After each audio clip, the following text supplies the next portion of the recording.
So I couldn't sleep for the longest time. Up at 5 o'clock in the morning. What's the deal?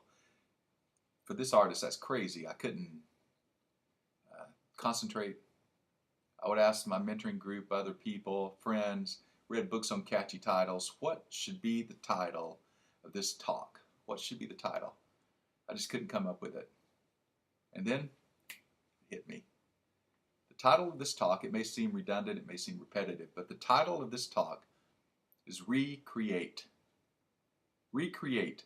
The power of one word. The power of one word. What emotions stirs up within you when you hear the word recreate? The power of one word. I want to give you a few words. I'm going to give you a list here. And the words mean the same thing, but one seems beautiful, the other seems ugly. So compare these words. Okay? Effervescent, fizz, harmony, cacophony, breast, mammary, plump, voluptuous, evocative, reek, quintessential, ether. Ether. That word does sound ugly until you understand its meaning. It says here, quintessence literally means the fifth essence. Ether means quintessence, the fifth essence. It's essentia, it's essence, it's the inward nature, the true substance or constitution of anything or anyone. The fifth essence or element. Ether was added by Aristotle to the four known elements, water, earth, fire, and air.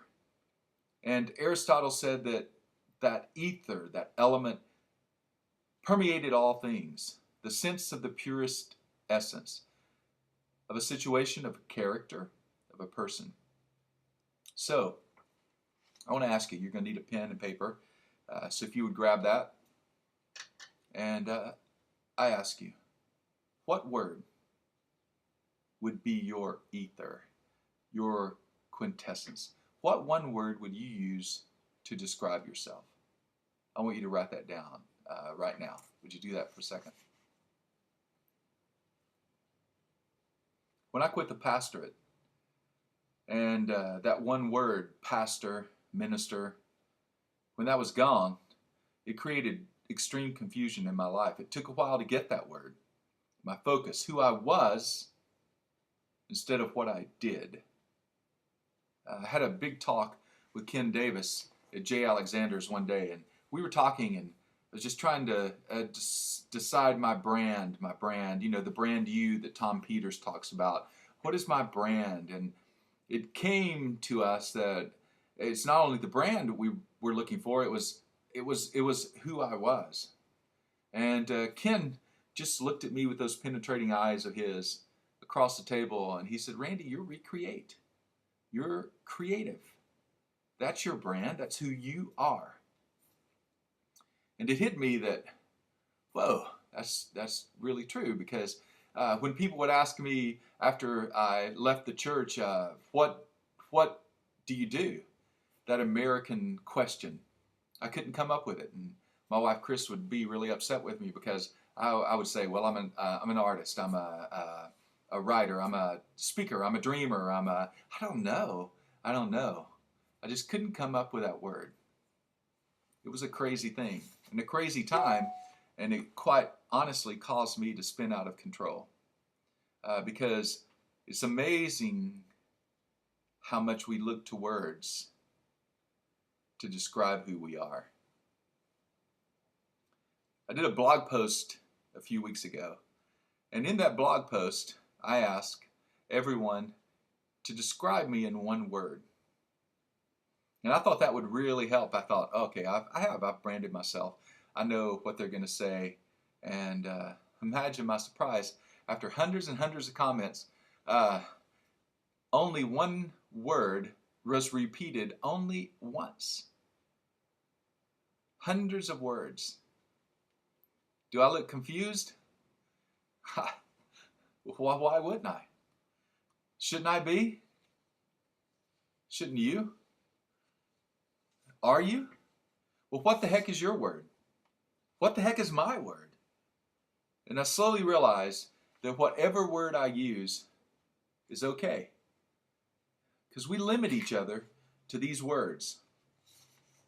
Let me try to explain. It's ironic that this Palm Beach Symphony oratorio soloist and National Association of Teachers of Singing finalist was called upon to transition a traditional church to a contemporary one after thousands of hours in the rehearsal room, performing melismas and perfecting them, and Handel's Messiah bass solos. After virtually memorizing the Baptist hymnal in the space of only a year, in 12 short months, at my church I was required, to transition a traditional church to a contemporary church. Now this was in the early 80s. It was before it was cool. I had to practice new skills. I had to practice to sing in a breathy tone instead of a vibrato with much resonance. And I had to learn what singing in my head voice was. My vocal coach from Juilliard, God rest his soul, he would turn over in his grave if he heard me leading worship today. He taught me Fauré and Schubert, not Tomlin and Crowder. I had to begin practicing new ways of thinking, had to practice new skills. Little did my congregation, who was also suffering through this transition, realize that they were not the only ones going through this transition. It was also me transitioning what I had learned for 6, 7, 8 years of my life. The skills that were put into me by incredible teachers, that I had to unlearn those in order to do what we thought at that time was the right thing for worship in our church. I began to realize that I could sing with a vibrato and resonance, and I could sing with a breathy, straight tone, not because of the words of my title, Minister of Music. And whoa, does that date me or what? But because I'm creative. I began to realize I won all those vocal awards, not because of the word musician, but because I'm creative. I began to realize that I encourage people, not necessarily because of the word mentor, but because I'm creative. I began to realize that I dreamed up successful businesses, not necessarily because of the word entrepreneur, but because I'm creative. Now, a few months ago, I was leading a 48 Hours of Solitude event. I do these periodically with leaders, and this one just happened to be a corporate executive. He's the vice president of a major healthcare firm, and he was telling me about a vice president that works under him that was continually blowing deals. And we were talking about that, and it came down to a lack of empathy. And so I asked this VP as we were sitting on the deck looking over this incredible wilderness. And let me say that getting him to sit anywhere was an act and a miracle all its own. This type A executive. And as we talked, I said, hey, what do you think? Do you think that you can teach empathy, or do you just have to be born with it? And he just said, absolutely, here's what I think. You have to be born with it. You've either got it or you don't. Well, contrary to the opinion of this executive and to a lot of books I have read, teachings I have heard, I believe that there are certain crucial aspects of creativity, of who we are, that are actually skills that, like reading, can be developed. In order to explore this idea, we need to talk a second about the tie between body and soul. I explore this in detail in chapter 2 of my book, Sex, Lies, and Religion. So I won't go into it, but I do need to tell you this. You won't hear this idea very often from traditional teachers. It smacks of New Age. It smacks of being in touch with our spiritual selves. So I ask you, are we flesh that are spiritual beings, or are we spiritual beings that are flesh? Well, the answer is yes. The incarnation teaches us that the Word or the Spirit became flesh. It became one. In fact, let's think about that for a minute. If God had been able to redeem us from heaven, he would have done so. But he felt the vital importance of coming down to earth to redeem our bodies, to become human, to flesh like we are, so that he could redeem us in all who we are. So in fact, let's go back all the way to creation. In the beginning, God created man in his own image. In other words, the Creator God essentially recreated himself in Adam and Eve. But we've lost it. The quintessence of who we are. Not what we are, who we are. Who are we? We've lost it. It's been educated out, spanked out, churched out, combed out of our very souls. So the question is, can we recreate? Can we develop the spiritual aspects of who we were created to be? Can we recreate as Aristotle calls it, the ether, the purest essence of who we are intended to be? Can we rediscover our inward nature, our true substance? If God is truly the quintessential of quintessentials, and the quintessential essence of God of life can be discovered in the first verb of the Bible, God created, the first verb of the Bible, then we need to practice being creative. So let's look at three foundational aspects of the creative God that we've lost in the fall and that we should practice until we can recreate them. So first, here's what I want to do. Grab a piece of paper and a pen. And I have 7 questions, simple yes or no. Okay? It's a quick self-assessment test. Number 1, have I been labeled by coworkers as too emotional or overly sensitive? Yes or no? Have I been labeled by coworkers as too emotional or overly sensitive? Number 2, if a coworker is distraught, does it affect my mood at work? Yes or no? If a coworker is distraught, does it affect my mood at work? Number 3, are my feelings easily hurt when a supervisor or peer delivers negative feedback? Number 4, am I emotionally drained when I have to work closely with others? And do I require time alone to revive? I'll read that again. Am I emotionally drained when I have to work closely with others? And do I require time alone to revive? Number 5, do my nerves get frayed by office noise, machine noise, smells, or excessive talking? Number 6, do I prefer working quietly and off by myself? Number 7, do I overeat and need a happy hour cocktail to deal with work-related stress? Okay. First, in order to recreate, we need to practice empathy. Empathy. Are you an empath? If you responded yes to any of the previous 7 questions, you're at least part empath. Responding yes to more than 3 indicates that you're quite sensitive and empathetic. So I wonder, a show of hands, how many of us are quite sensitive and empathetic? I have to raise my hand. Well, first, we need to understand there are basically 3 different types of empathy. First, there's knowing another person's feelings, or cognitive empathy. Cognitive empathy. Number 2, there's emotional empathy. That's feeling what another person feels. And number 3, there's compassionate empathy.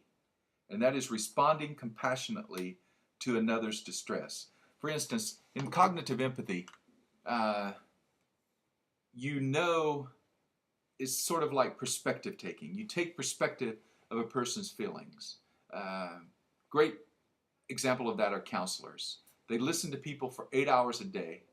They listen to them and then they can go home and shut the door and leave it. They know another person's feelings. The downside of that is a torturer, Saeed in Lost. He would take perspective of another person's feelings. He would feel them in a cognitive way, and then he would use that against them. Uh, I'll never forget, I had a pastor of a mega church that I worked at, and he was a cognitive empath. He could do a funeral. In fact, I remember distinctly him preaching a funeral of a teenage girl that had been tragically killed. And he did it so passionately and so with so much feeling. But yet, he could walk out the door of that funeral and an hour later be at a social for a small group and be the life of the party, where I would just be completely drained. So that's a cognitive empath. Number 2, emotional empath. That's feeling what another person feels. It's sort of like if you're at the circus and you're watching a tightrope artist, and you literally feel like you are in his shoes up on that wire.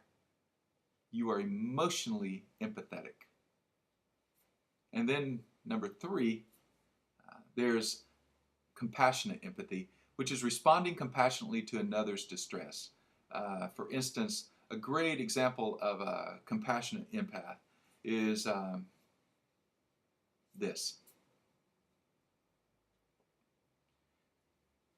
In my pastorate, I was required to be on call. And especially in a mega church, that was a big deal. You would have, like I had, for instance, Wednesday and Thursday to go to the hospitals, and I would be required to go and see people. And especially in a South Florida mega church, there would just be all day of seeing people, senior adults in particular, that were dying of some element of cancer, hurting. And so I'll never forget, I made the habit of going to the newborns as I would leave the hospital so that I could be lifted up a little bit, because I'm a compassionate empath. And so when someone would die, I would be required to go and be there and help them through this tragedy. And really all I could do is cry. And I know that was a help, and a lot of people are bonded to me for that. But when they needed to know, for instance, do we need to take this loved one off life support? Can you help us? They really needed a cognitive empath, not an emotional empath or a compassionate empath. And I'll never forget being summoned to the hospital to ER and walking into ER, and the doctors and nurses who are so stilled to this kind of thing every day just escorted me into a room, and there, lying purple and dead on a table, was our chairman of deacons. And they just shut the door, left me in there. I had to greet the family, the horror of that, the shock of that, and try to help them process that. For days, I couldn't get that out of my mind. And even in telling this story now, years later, it brings up emotions in me that I can't quite describe. I've been asked to come to the deathbed of someone and hold them, a precious man in our church that I knew was just the greatest guy. Hold him, and as he asked me to sing to him as he died, watch the terror in his eyes as he slipped away. And for a compassionate empath, those are things that are lasting and that drain us emotionally in such a drastic way that it's almost impossible for us in just a matter of 4 to 5 days to walk up on stage, to forget that, and to encourage people by leading worship. I think there's definitely a way that we can, as pastors, and especially as mega church leaders and large church pastors and even small church pastors, assess the cognitive empaths, assess the compassionate empaths, do some kind of assessment and understand, and then place the cognitive empaths in the role of hospital visits or death visits, because they're the ones. It's much like I was reading Daniel Goleman's book, and he does an incredible job. This is the guy that wrote Emotional Intelligence, an incredible book, Daniel Goleman. And in his book, Social Intelligence, he talks about these different types of empaths. And he says that the best kind of empath, say for instance the emergency room, or for a social counselor, is a cognitive empath, because they have an ability to feel the pain, to feel the grief, and yet they are able to take perspective and then point the right ways for the family to handle the situation.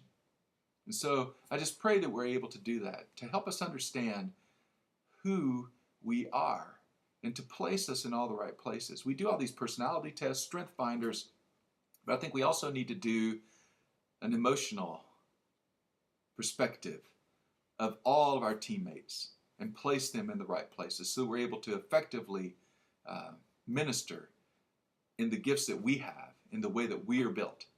Because one of the things that sets us up for disaster is when we're emotionally drained. And if we, as compassionate empaths or emotional empaths, are drained so much faster, then we're more apt to be set up for a failure, for burnout.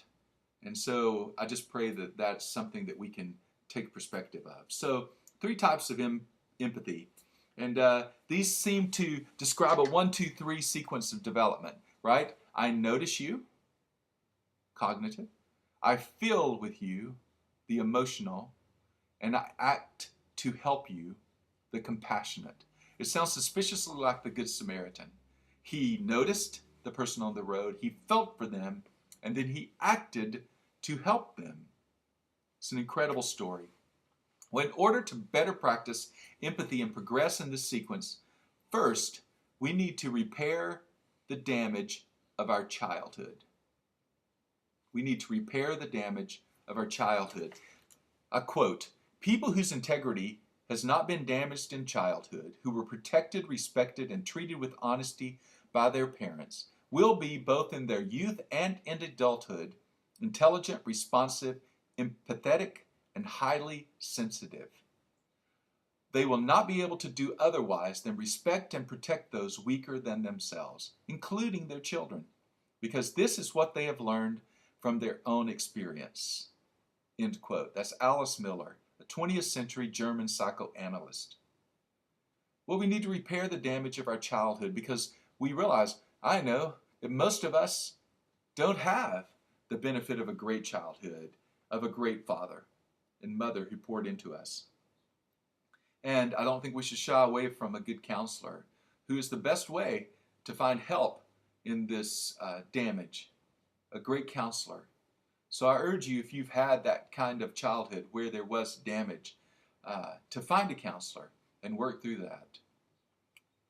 We know that most of our childhoods were far from perfect, but the Creator God can recreate our past. He is the quintessential Father.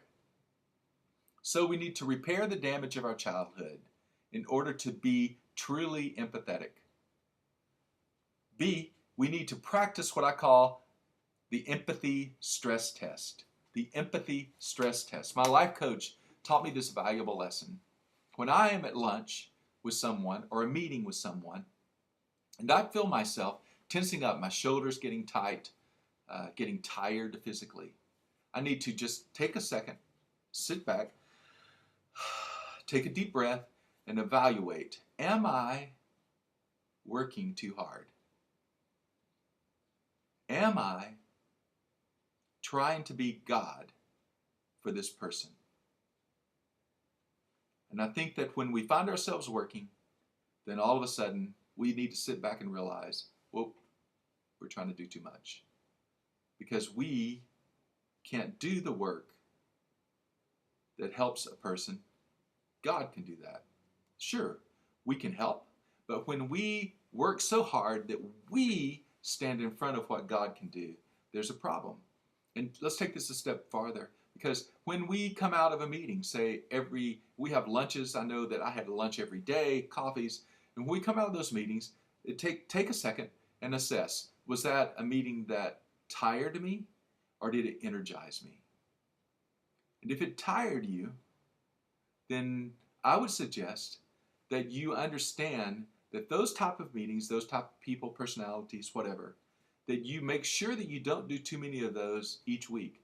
That for every meeting that you do that tires you out, make sure you have several meetings with people that you know energize you, that restore your life.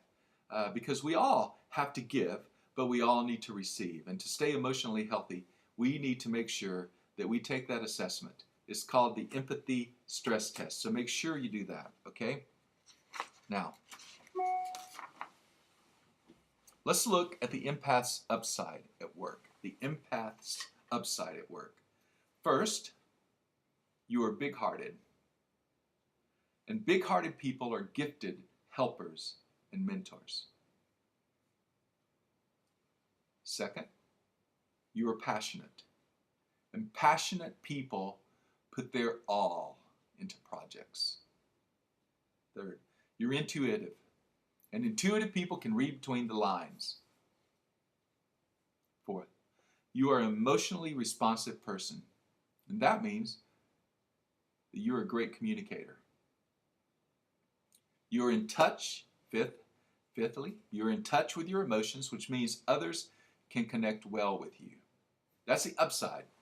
Let's look at the downside a minute. The empath's downside at work. First, you're an emotional sponge. An emotional sponge.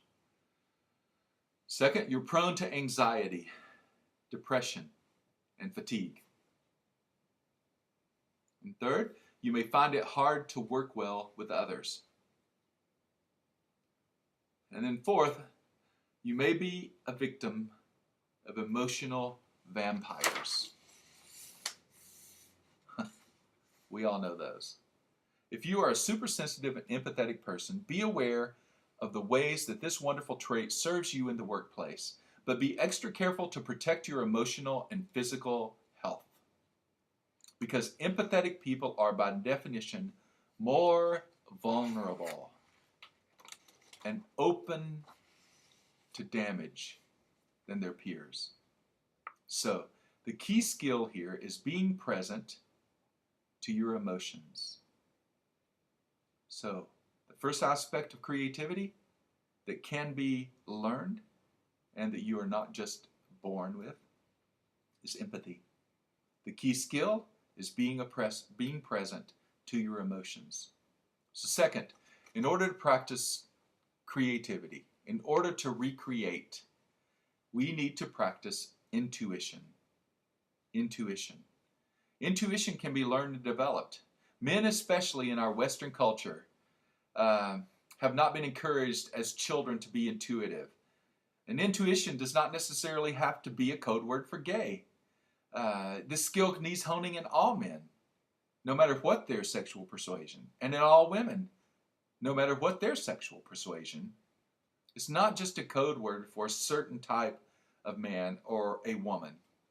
I think that intuition can be developed in all of us. God says, give me you. Give me all of you. Philippians 2:13 says this, be energetic in your life of salvation, reverent and sensitive before God. That energy is God's energy, an energy deep within you. That energy is God's energy, an energy deep within you. God himself willing and working at what will give him the most pleasure. Philippians 2:13. Well, no wonder we have so many issues. No wonder we have so much difficulty being creative. We've repressed our deepest feelings. We've repressed that energy that God has placed in us. We have no connection with our inner spirits. I don't know about you, but I was taught bad philosophy by well-meaning church leaders. It's called dualism. It's heresy. Plato teaches that the body and soul are radically different things, that there's a disconnect. But the incarnation teaches that God the Son, Jesus Christ, came to earth and took on flesh so that he could redeem us in all of who we are, both body and soul. Or as those great theologians, Death Cab for Cutie, coined it, is where soul meets body. That's why the Holy Eucharist is so powerful. We take the bread and the wine to symbolize a complete and full atonement for both body and soul. I was taught also to even further this disconnect that only God knows the heart. That's an Old Testament teaching that completely disregards the New Testament redemption. If only God knows our heart, then this makes the grand disconnect even wider. So because of all this false teaching, in order to practice intuition, I think we need to understand a few things. First, we need to understand our spiritual mind. We need to understand our spiritual mind. In order to practice intuition, we need to understand our spiritual mind. Our spirit, and this is something that I've had just really mixed up in my mind, just my physical mind, my entire life. But here, let me try to make it understandable, hopefully. Our spirit is our spiritual mind, the thinking, feeling, responding element of our inward, of our intuitive being. Our spirit is the mind of our soul. Our spirit is the mind of our soul. In other words, as we have a physical mind housed within our body, we have a spiritual mind housed within our soul. And the heart is the center of this spirit. We heard Chris August say Monday night at Recreate, I wear my heart on my sleeve. Patsy, when she talked to us yesterday, she said, I heard my heart say. Those are phrases that give us this idea of the heart being the center of our spirits, something we need to listen to, and something that we can know and use for God's glory and for our good. To repeat then, the spirit is to the soul what the mind is to the body. The spirit is to the soul what the mind is to the body. Okay, so we need to, number two, in order to understand and recreate our intuition, we need to practice contemplation. We need to practice contemplation. We've been taught that our spirits are housed in the third person of the Trinity, somewhere way away in heaven. But the Spirit of God, our intuitor, lives within us. We only need practice saying yes to that withinness. Thomas Merton writes, God placed an affirmation in man's heart, and it is contained in the word yes, and the act of yes to him. We had a breakfast at Colleen, our retreat for artists, where we do small group artist retreats for songwriting, for dance, for acting, for different things that will help our creative spirits. And this particular retreat was about contemplation. And Ian Morgan Cron wonderfully led this retreat. And one of the things he challenged us, and Jonathan Ford and McKendry, you were with us during that time, the 8 of us, and they challenged us one evening about 10 o'clock. They sounded a bell, and they instructed us that at the sound of the bell, we were not to speak until the sound of the next bell, which would be much later the next morning. And let me tell you, it's easy to kind of wander off to your room and go to sleep. But when you come back that morning and there are 8 grown men and a couple of ladies sitting there eating this fabulous country breakfast and no one saying a word, it at first was one of the most awkward things I've ever experienced. You're trying to communicate without saying anything and you're eating. But then, all of a sudden, as you begin to contemplate the textures of food, the way it tastes, the way it smells, the beauty of the wilderness that surrounded us at Colleen, it seemed like life became more vivid.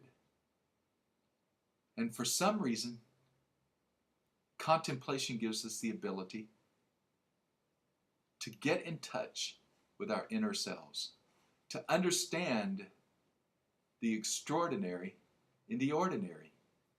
So contemplation, we need to practice contemplation. Number 3, we need to practice imagination. In order to recreate our intuition, we need to practice imagination. Owen Barfield was the man that C.S. Lewis said could not speak on any subject without illuminating it. Can you imagine C.S. Lewis saying that about anyone? Well, Owen Barfield wrote this.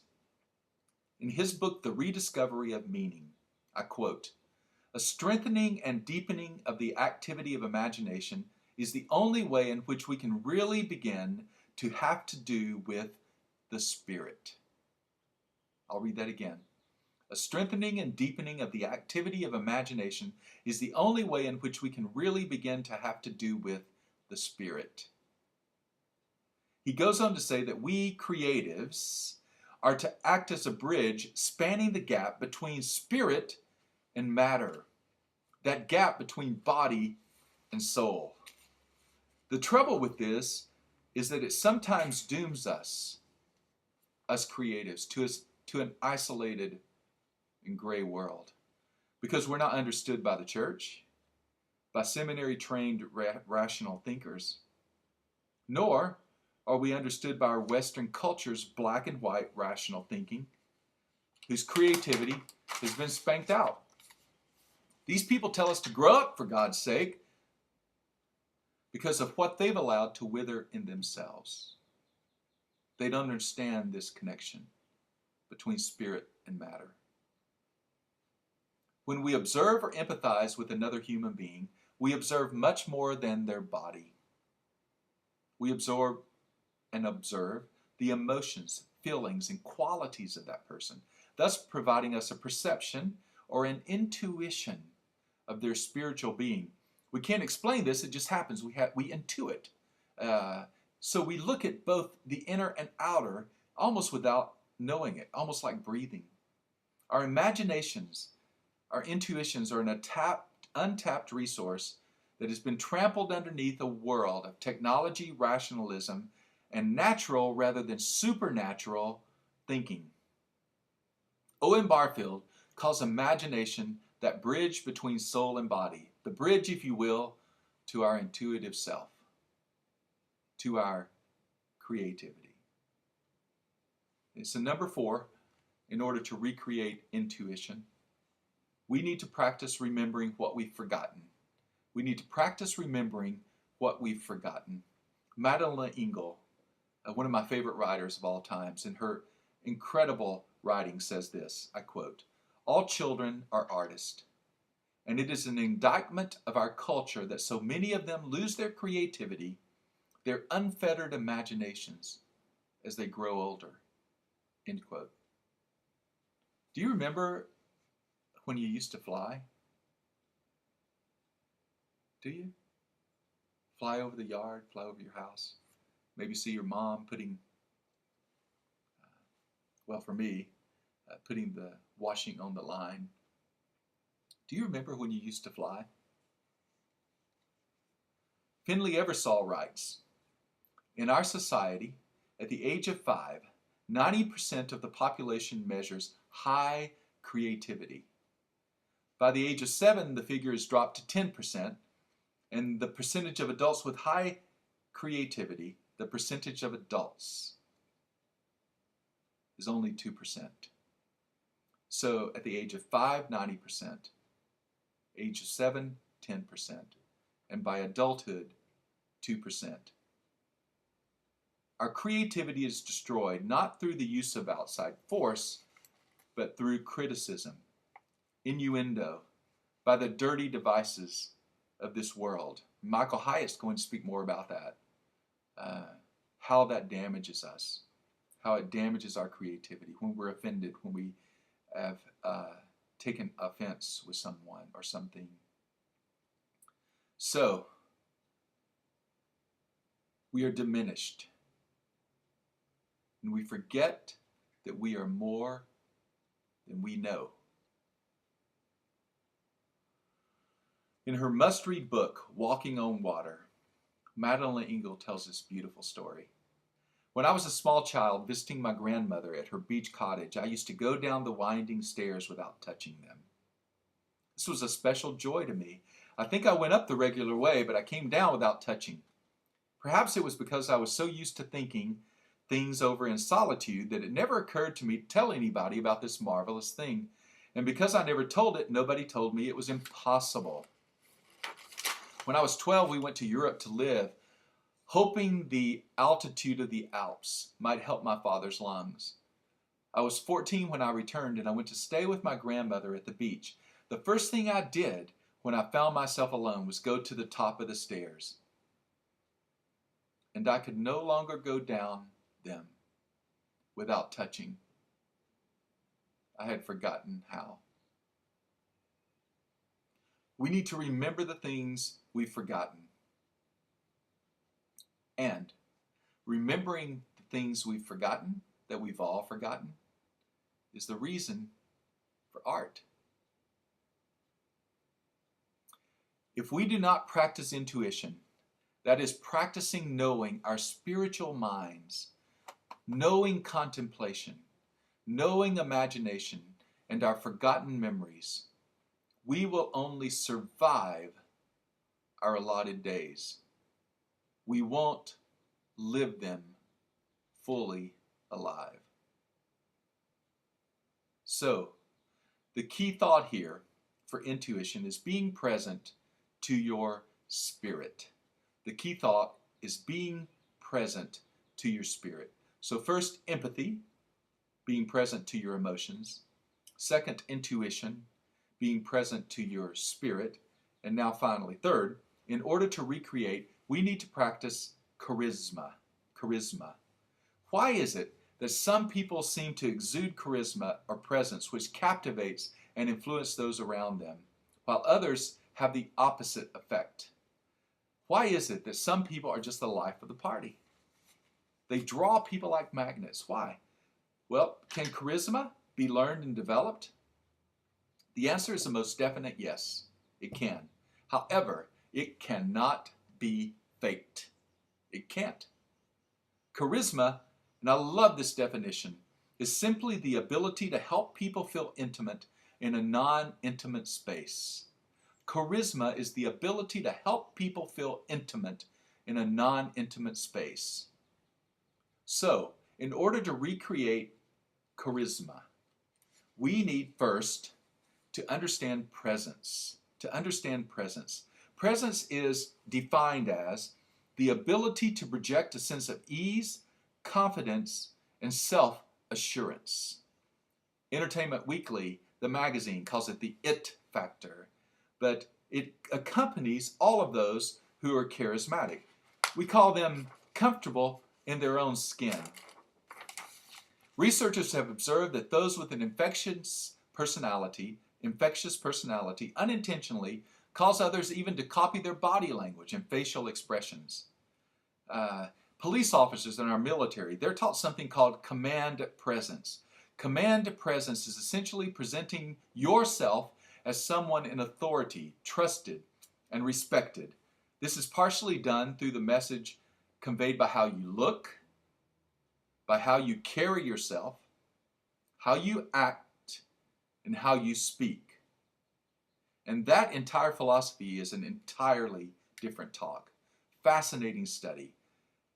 How you look, how you carry yourself, how you act, and how you speak.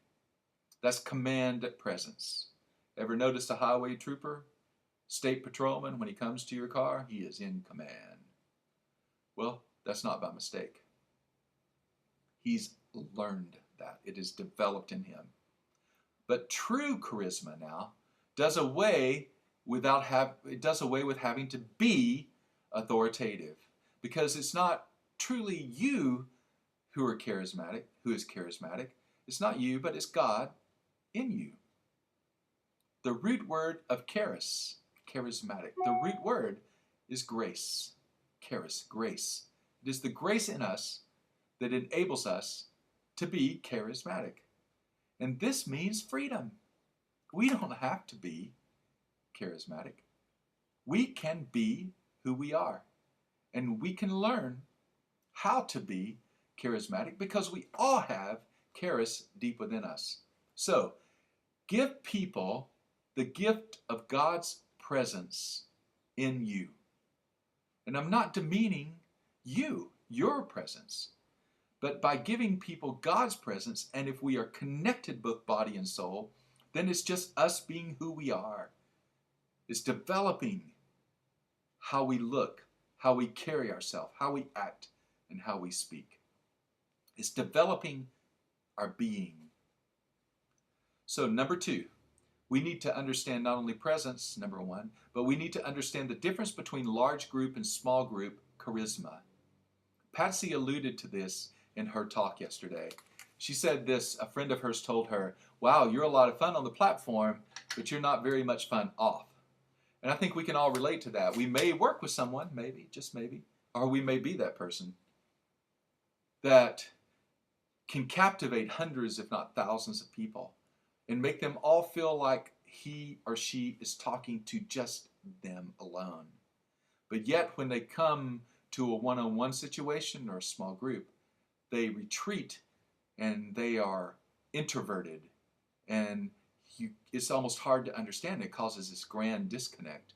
And many of us who feel like, oh, we've been called as arts pastors or creatives to be the soulmate of our CEO or our pastor, we're deeply disappointed when we find out that there is a huge difference. And even though we may not have heard it articulated, there's a big difference between large group and small group charisma. Can you begin to see the correlations here? Cognitive empathy may just equal large group charisma. Okay, and then you can take the steps. They're not comfortable, these large group charismatic people. They're not comfortable with small groups, so they may tend to gravitate to one person or one corner of the room. When you're in the presence of a small group charismatic person, however, and chances are that's an emotional or compassionate empath, then you always feel as if you were better having been in their presence. A small group charismatic has the ability to make you feel treasured, to make you feel like you have had this huge benefit just by being in their presence. Not by being egotistical, not by being entitled, but it's just who they are. You almost always leave with something of value from a person with small group charisma. And I also am not saying that a person with large group charisma cannot have small group charisma. I really feel that it can be developed. So, you almost always leave with something of value from a small group charismatic person. It may be simply the gift of their presence, their attention, their presence, their listening, or their concern, but you always feel richer. Okay, so now, charisma. Here are 3 ways to develop charisma, to practice charisma. A, first, pay attention to your emotional state. See how all these go together. Pay attention to your emotional state. Charisma is in part the result of controlling which emotional state you go into. Practice being genuinely optimistic and genuinely curious. And remember, you can't fake this. You have to develop it. You have to develop curiosity, to develop optimism. And it becomes a magic thing. People sense that. They sense your curiosity in who they are, your optimism in life and them. So, pay attention to your emotional state. B, focus. Focus. The only way that you can be charismatic, that you can develop that, is by paying attention to other people. When you're with other people, who or what are you focusing on? We all know people that when you're with them, they're looking over your shoulder to see who might come into the room or the restaurant that's more important. Or maybe they don't even say that, but you feel it. You feel that they're looking for that more important person. And so they're always looking, their eyes are always wandering.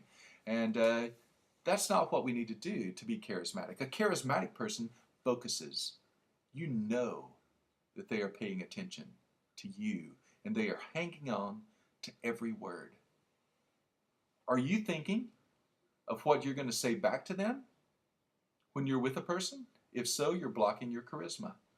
Don't focus inward, but rather pay attention to the person in front of you. C, listen. Listen. Just because we have ears and can hear doesn't mean we know how to listen. How do you listen? Do you listen to be able to one-up a story? Do you listen to learn about that person's connections so that they can help you? Do you listen to learn how you can impress that person with your knowledge? When you listen like that, you damage your chance to be charismatic because you look selfish. Instead, listen with affection and empathy. Assume you truly love or like that person. Listen as though you sincerely care. What happens in that person's life? Listen to listen, not to fix or to solve. People know when you listen to them. So, the key thought here is being present to others. Charisma. The key thought is being present to others. So as hard as it is for this recovering Pentecostal to say, I want you all to be charismatics. In fact, better, I want you all to be empathetic, intuitive, charismatic creatives. Okay, here's the bridge of this talk. As my friend Steve Wiggins, who was the solo front man for Big Tent Revival, unbelievable songwriter, he taught me so much as he was writing songs for our church, for our messages, for our series. He would write these songs, and he was teaching me so much about songwriting, and he told me the bridge contains the crux of the matter. The bridge of the song is the heart of the song. So here is the bridge to this talk. Ready? Jeremiah 29:11. Jeremiah 29:11. This is God's word on the subject. I know what I'm doing. I have it all planned out. Plans to take care of you, not to abandon you. Plans to give you the future that you hope for. That's Jeremiah 29:11. So I want to talk to you for a second about creativity in regards to entrepreneurship. Creativity in regards to entrepreneurship. We heard before from CCLI that there are many music staff members having to take other responsibilities, and there's a friend of mine who emailed me who is a recreator who said I can't come to Recreate this year because I've been transitioned to the Minister of Senior Adults. And the budget line item for conferences for a Minister of Senior Adults is not usually the same as the guy that's on the stage, that's the worship leader. And many of my friends have transitioned, and it's not that that's a lesser job by any means. It's an important job, but it changes things because there's different responsibilities. And some of us may not want to change. We may want to do something entirely different. So let's talk about creativity and entrepreneurship. They're totally interconnected. 3 professors in Harvard Business School's Entrepreneurial Management Unit who focus on the study of creativity recognize the romantic allure of believing it's a rare quality bestowed on a chosen few. But all agree that notion has been debunked long ago, and rightfully so. Harvard professor Teresa Amable, I quote, "Creativity does have a reputation for being magical. One myth is that it's associated with the particular personality or genius of a person. And in fact, creativity does depend to some extent on the intelligence, expertise, talent, and experience of an individual. Of course it does. But it also depends on creative thinking as a skill and qualities such as empathy, intuition, and charisma. And these are skills that can be learned, that can be developed, that can be practiced. The desire, I quote again, the desire to do something because you find it deeply satisfying and personally challenging inspires the highest levels of creativity, whether it's in the arts, sciences, or business, she says. So, what can managers and entrepreneurs do to promote a healthy, positive, inner work life among employees? Well, sure, a pat on the back or a company ping pong table or even a brewery on the top floor, that's always welcome and it's wonderful. But what these Harvard Business School professors discovered was much simpler. I quote, "People have their best days and do their best work when they are allowed to make progress." People have their best days and do their best work when they are allowed to make progress. Listen, there have been times in my life when I have wanted to go forward, but people in my life and around me said, "This is as far as I want to go." But as an entrepreneur, it is now I who determine my goals, my pace, my timing, and therefore I can measure progress. When a victory happens, such as attaining nonprofit status for Colleen, after 5 years of frustrating and tedious effort with the government, it is real, tangible progress. When I check off my Recreate to-do list by the end of the day, that is progress. And progress, my friends, is a word that this creative entrepreneur can live with. And so, look at me. If you are leading, give your team room to make progress. If you are leading, give your team room to make progress. Secondly, if you are in a situation where your progress, your creativity is stifled, don't hang on just for the paycheck. Instead, look for the place where your passion intersects a need. And there you will find opportunity.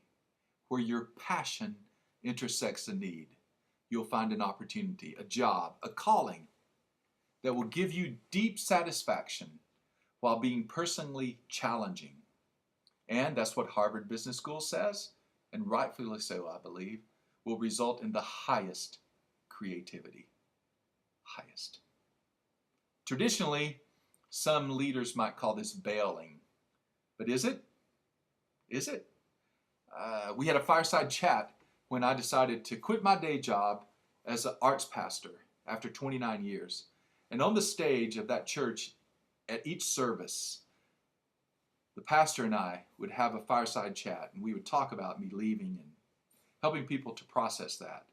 And one of the things he jokingly said in the first service, and we kept that each service thereafter, he just said, so Randy, you're just quitting the church.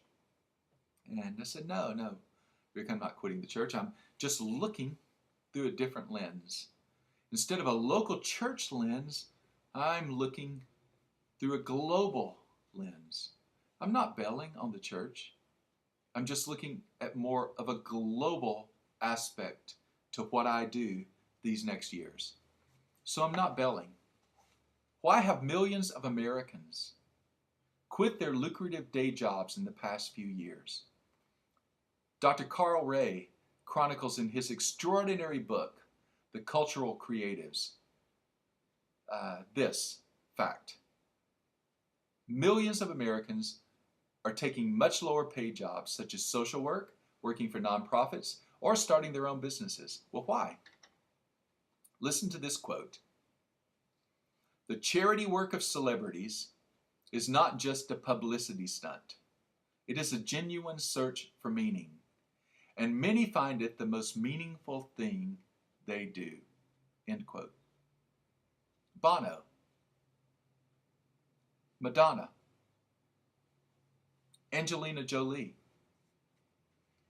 George Clooney. Piers Morgan recently asked on TV George Clooney in an interview whether he gets angry when people say he's wasting his time in the Sudan and that his charity work is for self-aggrandizing purposes.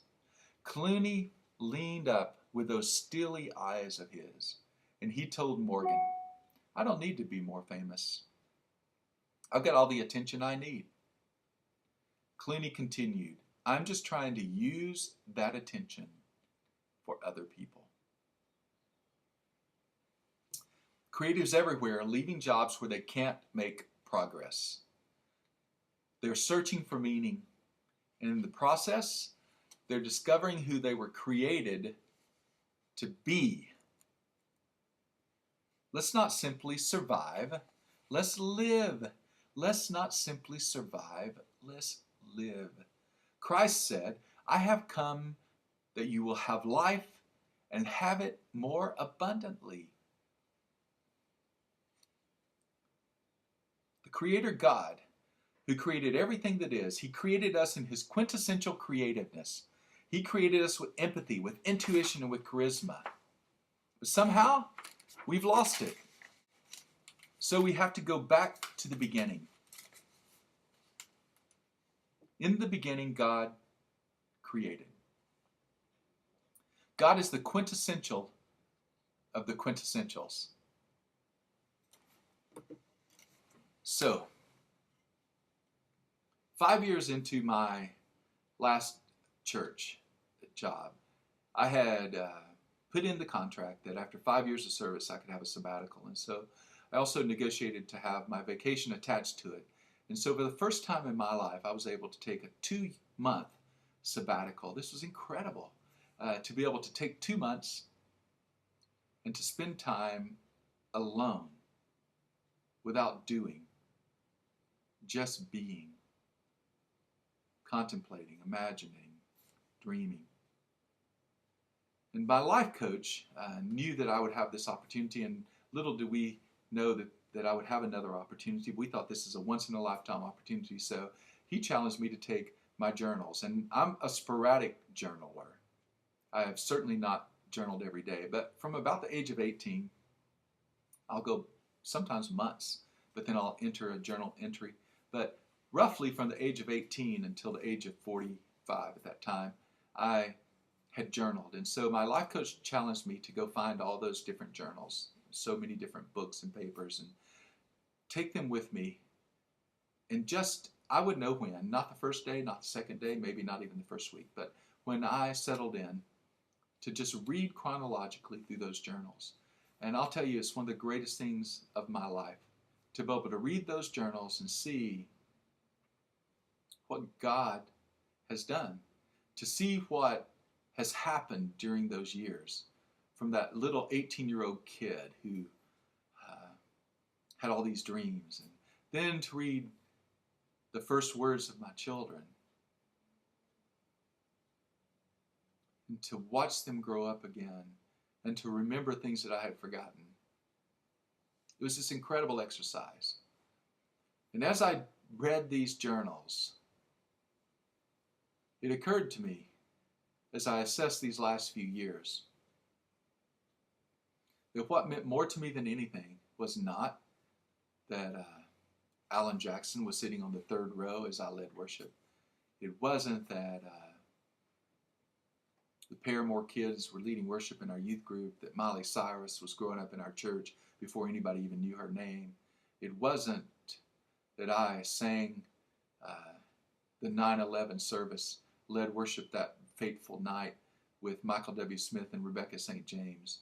All those were wonderful things. It wasn't that I sang solo with a standing ovation in front of 30,000 people at the Hoosier Dome at a pivotal moment in my life. It was none of those things. The thing that I realized that meant more to me than anything was that little tiny group that I meet with, a motley crew of artists, me included in that, of 9 or 10 young men every Tuesday morning at 9 o'clock or so. We meet at Merides, and we just do life together as I mentor them. And I realized more than anything else, more than all those great accomplishments, that was the most important thing that was happening to me. That realization provided a clue to my future. And it took me several more years to get the courage to take the leap, to take the plunge, for me to understand what I needed to do during the next few years of my life. It was that Tuesday morning at Merides that gave me that clue, that discovery. It was my ether, if you will. It's that substance that permeated my very being. So let's review. What happened at that mentoring group? Well, we practiced being creative. And you know what? We made progress. We've made progress. We practice empathy. We practice intuition. And we practice charisma. Now, you know what? What was that word that you wrote down at the beginning of this talk? Can you read it again? What was that word? Now, Go. Recreate.